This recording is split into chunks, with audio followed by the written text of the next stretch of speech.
As human beings, we are naturally limited. We are limited because there's certain factors, there's certain variables in our lives that are fixed for each individual. We come from a certain family, from a certain background, from a certain type of upbringing. We each have a certain level of education.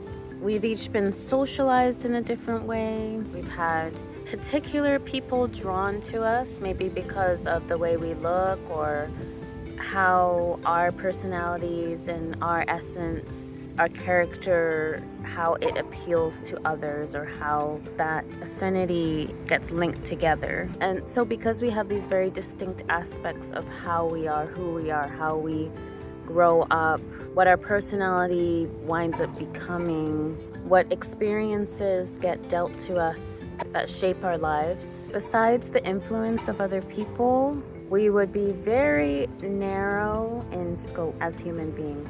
And people who tend to hang out with people who are like them, like the same community, same kind of similar upbringing, same background, a lot of the time it's very easy to remain in a type of box. But that's not what this video is about today. Because of those factors that I've described, like how narrowed and limited we can be as human beings, something that I've been learning and drawing from lately is to borrow from others. And what this means is, if you see something good in another person, this could be a trait, a personality trait, how skilled they are at something, their decisions, their lifestyle, how disciplined they are, how socially adept they are. It can be absolutely anything. When you see good things in other people, when you observe and you perceive something about a family member, a coworker, friend, a stranger, really good to borrow what you are seeing and take it for yourself and use it. So what do I mean by this? I'll give you an example. At my job, I have a coworker who is wonderful, amazing at talking to people. And because I sit right next to her, it's so easy to observe her style. When a student comes and sits at her desk and she's going to give them some kind of help them in some way, she is very observant of like what they're wearing, what their hair is like. If she sees what program they're in, she'll ask them, why did you choose that program? She will relate things they're saying to her own life, and she'll share bits and pieces and information from her own experiences. And I can see when she's interacting with these students, their disposition completely changes. They are more joyful, happier, open. I feel that energy. There's a sense of connection. There's a sense of feeling seen, feeling heard, feeling like they belong. And then so with me, I'm a pretty reserved person overall. I mean, I do have my moments where I connect with the students that I speak with, but for the most part, I can be quite reserved. So I took a page from her book and I started opening myself up to the way that she interacts with students. Not all the time, of course, because that's not entirely me, but I started, if I saw something that really caught my eye, their hair or something they shared about their life, I would comment on it. I would encourage them. I would share something from my own experiences, and I could see that same reaction in them, that openness, that feeling seen, feeling a sense of belonging. And it made me feel like, I think this is a great idea to borrow from the strengths that I see in the people around me and use that to grow my own strengths. Use that to grow areas of weakness in me or areas that are developing. Another example I can take from the social world is my partner is someone who isn't very shy. He's told me a lot about how at his job he gets up and talks to his coworkers and engages in conversations with them, and you could say, yeah, that's a very normal thing for anyone to do. Well, for someone like me who is more reserved and very conscientious, I tend to, like, of course there's some coworkers that I'm naturally close to, but I tend to stay to myself because it's like, oh, I don't want to bother that person. Like if I come up and walk over to them and they're busy, or I'm very can be very worried at how my actions affect other people.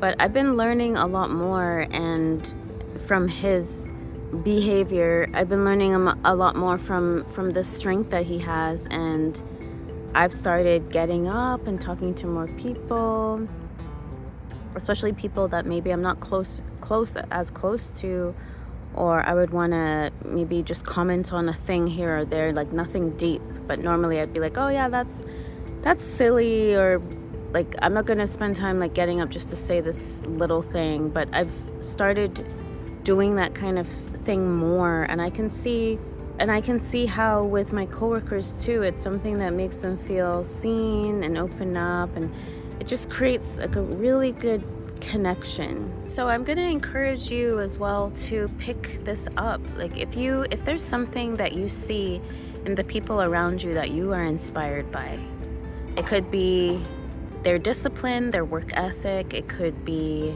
how they talk to people, how they care for people, how they enjoy themselves and laugh and have fun. These qualities that you see in others, don't view them as a chance to be like competitive or compare yourself, or like, oh, I wish I was more like that, or like don't use it as a chance to feel bad about yourself, or where you're pitting yourself against that person and kind of undermining yourself and feeling like of lesser worth or value because you're not as X, Y, and Z. Don't use those experiences as a chance to compare or be envious or jealous. Use it as a chance to elevate. And I see and I feel that everything that is around us, whether it's experiences, whether it's material things or people, whatever it is, it's a chance. Use those things in your life to inspire you, to grow you, to elevate you. Don't use them as a chance to feel bad or put yourself down or to enter into a scarcity mindset. They aren't there. They aren't there to make you feel that way. We are all connected as human beings. I don't think we can comprehend just how interconnected we are. We can't comprehend it. But we are all inextricably linked together. And so what you see around you is for you. It is you. It is for you to enhance yourself, to grow, for love, for beauty, for encouragement, for goodness. So use it. I also feel that looking at people in that way helps us to be wiser human beings, because say if we extended that mindset to decisions that we make as well, like if we see somebody who's in the same kind of life stage as us and we see how they move through that stage, and we take the perks and the benefits and the good things of what they're doing and we apply it into our own lives, that's actually a wise thing to do. Rather than, like, it's very important to make mistakes as well, because making mistakes is how we learn.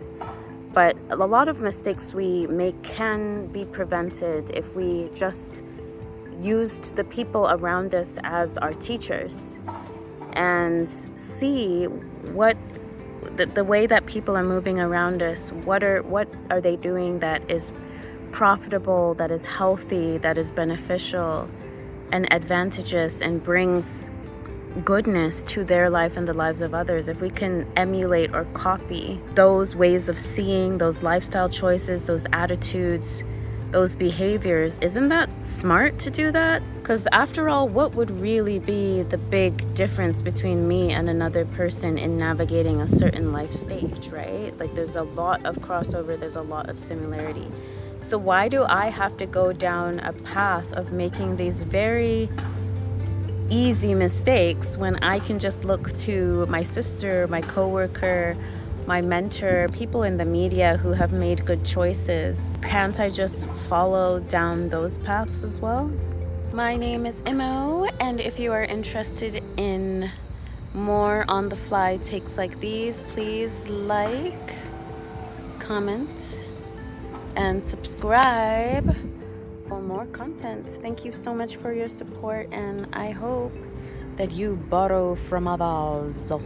Everything is for you to learn, to gain, to be free, to be inspired. Bye.